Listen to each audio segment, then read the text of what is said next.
पिछले वीडियो में हमने दार्शनिकों व उनकी जिज्ञासाओं के बारे में जाना। अब आगे। डेमोक्रिटस, दुनिया का सबसे कुशल खिलौना। सोफी ने अज्ञात दार्शनिक से प्राप्त सारे टाइप किए हुए पन्ने अपने बिस्किट वाले डिब्बे में वापस रख दिए और उसका ढक्कन बंद कर दिया। वह रेंगती हुई अपनी माद से बाहर आई और थोड़ी देर खड़ी रहकर बाग में दूर दूसरे छोर तक देखा। उसने थोड़ी देर इस पर विचार किया कि कल क्या हुआ। उसकी माँ ने सवेरे नाश्ता लेते समय फिर प्रेम पत्र की बात कहकर उसे चिढ़ाया था। वह जल्दी से चलकर मेल बॉक्स तक पहुंची ताकि उस दुर्घटना से बच सके जो उसके साथ कल हुई थी। यदि 2 दिन बराबर प्रेम पत्र प्राप्त होते रहे तो असमंजस दुगना हो जाएगा। मेल बॉक्स में एक और छोटा सफ़ेद लिफाफा था। इन पत्रों के पहुंचाए जाने में सोफी ने एक क्रम को देखना शुरू कर दिया। हर दिन तीसरे पहर उसे एक बड़ा ब्राउन लिफाफा मिलता था। जब वह इसमें लिखी सामग्री को पढ़ती होती तो दार्शनिक दबे पांव मेल बॉक्स तक आता और एक नया छोटा लिफाफा उसमें डाल देता। तो अब सोफी यह पता लगा सकेगी कि वह कौन था। यदि यह एक पुरुष था, वह अपने कमरे से मेल बॉक्स पर अच्छी तरह से नज़र रख सकती थी। यदि वह खिड़की पर खड़ी रहे तो वह इस रहस्यमयी दार्शनिक को देख लेगी। सफ़ेद लिफाफे कहीं भी हवा में ऐसे नहीं प्रकट हो जाते। सोफी ने तय किया कि अगले दिन वह पूरी सावधानी से निगरानी रखेगी। अगला दिन शुक्रवार का था। इसके बाद सप्ताहांत का पूरा समय उसके पास था। वह अपने कमरे में गई और उसने लिफाफा खोला। आज केवल एक ही प्रश्न था, किंतु यह पिछले 3 प्रश्नों की तुलना में अधिक अवाक कर देने वाला था। प्रश्न था, लेगो दुनिया में सबसे कुशल खिलौना क्यों है? शुरुआत में तो सोफी यह स्वीकार नहीं कर रही थी कि लेगो एक कुशल खिलौना है। यह वर्षों पहले की बात है जब वह प्लास्टिक के छोटे बॉक्सों से खेला करती थी। इसके अतिरिक्त उसके लिए यह कल्पनातीत था कि लेगो का दर्शन शास्त्र से कोई लेना देना हो सकता है, किंतु वह एक कर्तव्यनिष्ठ विद्यार्थी थी।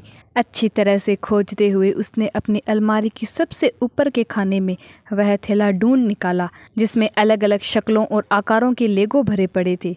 उसने वर्षों बाद फिर से पहली बार उन्हें खेल खेल में बनाना शुरू कर दिया। जैसे ही उसने बनाना शुरू किया, उसके दिमाग में ब्लॉक के बारे में कुछ विचार उभरने लगे। इन्हें इकट्ठा करके जोड़ना आसान है, उसने सोचा। हालांकि वे सब भिन्न हैं, वे सब आपस में फिट हो जाते हैं, वे तोड़े भी नहीं जा सकते। वह किसी टूटे हुए लेगों को देखने को याद नहीं कर सकी। कई वर्षों पहले खरीदे यह ब्लॉक्स आज भी उतने ही नए और चमकीले दिखते हैं जितने वे खरीदने के समय थे। लेगों के साथ सबसे बढ़िया बात यह थी कि वह उनमें से कोई भी चीज़ बना सकती थी और फिर वह उन ब्लॉक को अलग अलग कर सकती थी और फिर से कोई और नई चीज़ बना सकती थी। एक खिलौने से इससे अधिक और क्या आशा की जा सकती है?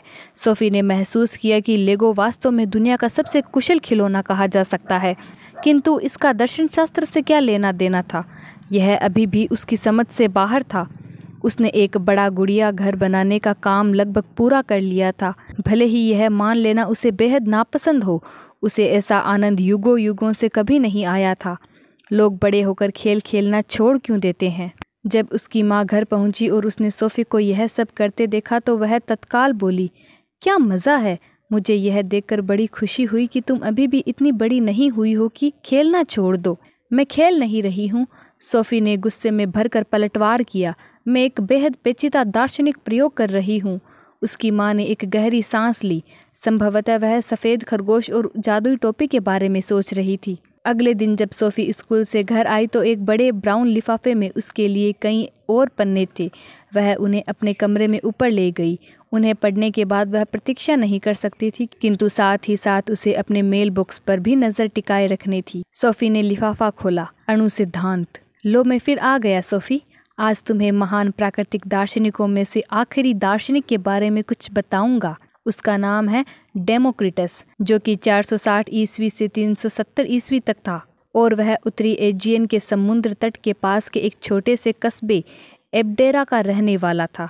यदि तुम्हें लेगो ब्लॉक्स से संबंधित प्रश्न का उत्तर बिना किसी कठिनाई के आता है तो तुम इस दार्शनिक के जिज्ञासा को समझने में कोई कठिनाई नहीं होगी। डेमोक्रिटस अपने पूर्ववर्ती विचारकों से सहमत था कि प्रकृति में रूपांतरण इस कारण होते हैं कि कोई चीज़ वास्तव में बदली है।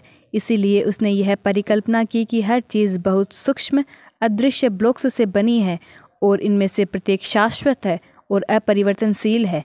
डेमोक्रिटस इनमें से सबसे छोटी इकाइयों को अणु कहता था।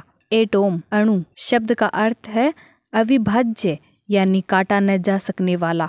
डेमोक्रिटस के लिए सबसे महत्वपूर्ण यह स्थापित करना था कि हर चीज के विधायी अंग जिनसे यह बनी है ऐसे हैं कि उन्हें अनंत रूप से विभक्त करते हुए उनसे और छोटे भाग नहीं बनाए जा सकते। यदि यह संभव है तब उन्हें ब्लॉक्स की भांति प्रयोग नहीं किया जा सकता। यदि अणुओं को निरंतर तोड़ते हुए और भी छोटे और छोटे भागों में बदला जा सकता है तो प्रकृति घुलते घुलते निरंतर पतले रहे सूप जैसी हो जाएगी। इसके अतिरिक्त प्रकृति में ब्लॉक्स शाश्वत होने चाहिए क्योंकि शून्य से शून्य के अतिरिक्त और कुछ भी नहीं प्रकट हो सकता। इस विषय में वह परमेनिडीज और इलिया वासियों से सहमत था। साथ ही वह यह विश्वास भी करता था कि सारे अणु मजबूत और ठोस हैं, किंतु वे सब एक जैसे नहीं हो सकते। यदि सारे अणु एक जैसे होते तो इस बात का कोई संतोषप्रद स्पष्टीकरण नहीं मिल सकता था कि वे कैसे इकट्ठे होकर मिलते हैं। और पोपीज तथा जैतून के पेड़ों से लेकर बकरी के खाल और मानवीय बाल तक भी बनाते हैं। डेमोक्रिटस का मानना था कि प्रकृति अणुओं की असीमितता और विविधता से बनी है। उनमें कुछ गोल और चिकने थे, अन्य उबड़ खाबड़ और विषम थे, और उनके इस प्रकार एक दूसरे से भिन्न होने के कारण ही वे आपस में मिलकर विभिन्न प्रकार की चीज़ें और रूपाकार बनाते थे। किंतु संख्या और रूप में वे कितने ही असीम क्यों न हो, वे सब शाश्वत और अपरिवर्तनशील और अविभाज्य हैं। जब एक देह, उदाहरण के लिए एक जानवर या एक पेड़, मर जाती है और विखंडित हो जाती है तो अणु अलग अलग हो जाते हैं और उनका उपयोग नई देह बनाने के लिए किया जा सकता है। अणु रिक्त स्थान में घूमते रहते हैं किंतु उनमें हुक और कांटे होने के कारण वे आपस में मिलकर एक होकर उन सब चीज़ों को बनाते हैं जिन्हें हम अपने चारों ओर देखते हैं। अब तुमने देख लिया होगा कि मेरा लेगो ब्लॉक्स से क्या अभिप्राय था। उनमें लगभग वे सारे गुण लक्षण हैं जिन्हें डेमोक्रिटस अणुओं में देखता था और इसी कारण उनसे चीज़ें बनाने में मज़ा आता है। सर्वप्रथम तो वे अविभाज्य हैं, फिर उनकी शक्लें और कद अलग अलग हैं। वे ठोस और अविभेद्य हैं। उनमें हुक और कांटे होते हैं ताकि उन्हें जोड़ा जा सके और उनसे हर संभव चीज़ बनाई जा सके। इन जोड़ों को बाद में तोड़ा भी जा सकता है ताकि फिर उन्हीं ब्लॉक्स से नई आकृतियाँ बनाई जा सके। लेगो की लोकप्रियता का मुख्य कारण यह है कि इन्हें बार बार प्रयोग किया जा सकता है। कोई भी एक लेगो ब्लॉक आज तक एक ट्रक का भाग और कल एक महल का भाग हो सकता है। हम यह भी कह सकते हैं कि लेगो ब्लॉक्स शाश्वत है। बच्चे आज उन्हीं ब्लॉक्स से खेल सकते हैं जिनसे कल उनके माता पिता अपनी छोटी उम्र में खेलते थे। हम चीज़ें मिट्टी से भी बना सकते हैं किंतु मिट्टी को बार बार प्रयोग नहीं किया जा सकता क्योंकि इसे तोड़कर इसके छोटे छोटे टुकड़े बनाए जा सकते हैं। इन छोटे छोटे टुकड़ों को कोई दूसरी चीज़ बनाने के लिए फिर कभी जोड़ा नहीं जा सकता। आज हम यह सिद्ध कर सकते हैं कि डेमोक्रिटस का अणु सिद्धांत मोटा मोटी ठीक था। प्रकृति वास्तव में विभिन्न अणुओं से बनी है जो मिलकर एक हो जाते हैं और फिर अलग हो जाते हैं। संभवतया मेरी नाक के एक किनारे पर कोशिका में एक उज्जन अणु एक समय पर एक हाथी की सूंड का भाग था। मेरे हृदय की मांसपेशी में एक कार्बन अणु किसी समय एक डायनासोर की पूंछ में था। किंतु हमारे समय में वैज्ञानिकों ने यह खोज निकाला है कि अणुओं को तोड़ा जा सकता है। इस प्रकार उन्हें और भी छोटे तात्विक कणों का रूप दिया जा सकता है। इन तात्विक कणों को हम प्रोटॉन, न्यूट्रॉन और इलेक्ट्रॉन कहते हैं। शायद किसी दिन इन्हें तोड़कर और भी छोटे कण बनाए जा सकते हैं, किंतु भौतिक शास्त्र इस बारे में सहमत है कि श्रृंखला की अंततः कहीं न कहीं कोई एक सीमा होगी। एक न्यूनाति न्यून भाग होना चाहिए जिससे प्रकृति बनी है। डेमोक्रिटस के समय आधुनिक इलेक्ट्रॉनिक उपकरण उपलब्ध नहीं थे। उसका सबसे उचित उपकरण उसका अपना दिमाग था, किंतु तर्क ने उसके पास कोई वास्तविक विकल्प नहीं छोड़ा। यदि एक बार यह स्वीकार कर लिया जाए कि कोई चीज़ बदल नहीं सकती, कि शून्य से शून्य के अतिरिक्त कोई चीज़ प्रकट नहीं हो सकती, कि कभी कोई चीज़ खोती नहीं है, तब प्रकृति उन अतीव छोटे ब्लॉक्स की बनी होनी चाहिए जो जुड़ते रहते हैं और अलग हो जाते हैं। डेमोक्रिटस का किसी एक ऐसी शक्ति अथवा आत्मा में विश्वास नहीं था जो प्राकृतिक प्रतिक्रियाओं में किसी तरह का हस्तक्षेप कर सकती थी। उसका विश्वास था कि अस्तित्ववान केवल अणु और शून्यता अथवा खालीपन है। चूँकि उसका विश्वास भौतिक वस्तुओं के अतिरिक्त किसी चीज़ में नहीं था, हम उसे भौतिकतावादी कहते हैं। डेमोक्रिटस के अनुसार अणुओं की गतिशीलता में कोई सचेतन डिज़ाइन या योजना नहीं है। प्रकृति में हर चीज़ बिल्कुल यंत्रवत होती रहती है। इसका यह अर्थ नहीं है कि हर चीज़ बेतरतीब या अनियमित ढंग से होती रहती है, क्योंकि हर चीज़ अवश्य भावी रूप से आवश्यकता के नियम का पालन करती है। हर चीज़ जो होती है उसका कोई प्राकृतिक कारण होता है, एक ऐसा कारण जो स्वयं उस चीज़ में निहित है। डेमोक्रिटस ने एक बार कहा था कि वह फारस का राजा बनने के बजाय प्रकृति का कोई नया कारण खोजना पसंद करेगा। डेमोक्रिटस का सोचना था कि अणु सिद्धांत हमारे इंद्रजन्य बोध को भी स्पष्ट करता है। हमें जब भी कोई ऐन्द्रिक अनुभव होता है तो ऐसा स्थान में घूमते अणुओं के कारण होता है। जब मैं चांद देखता हूँ तो ऐसा इसीलिए होता है कि चांद अणु मेरी आँख में आ जाते हैं।